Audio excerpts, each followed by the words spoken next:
Brëm qyteti i Ferizajt u trëndit nga një ngjarje tragjike ku një 38 vjeçar mbeti i vrarë në fshatin Balaj pas një konflikti me një familjar.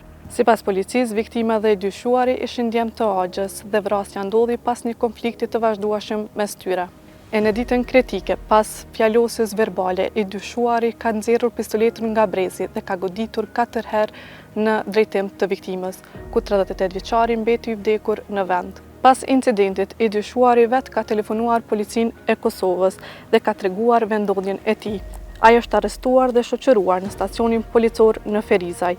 Hetuesit dhe krim teknikët kanë kryer ekzaminimin e vendit të ngjarjes, ku janë gjetur 4 gozhoja, ndërsa arma e zjarrit është sekuestruar në oborrin e shtëpisë së të dyshuarit.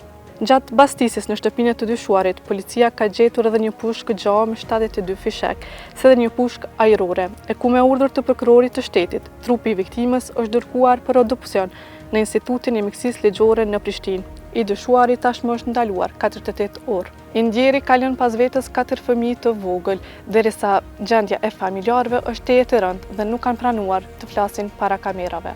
Rasti i fundit vjen në një kohë ku sipas statistikave të policisë së Kosovës janë regjistruar 8 vrasje apo vrasje të rëndë vetëm në periudhën janar-korrik të vitit 2025, ndërsa në të njëjtën periudhë kohore të vitit të kaluar ishin regjistruar 10 raste të tilla.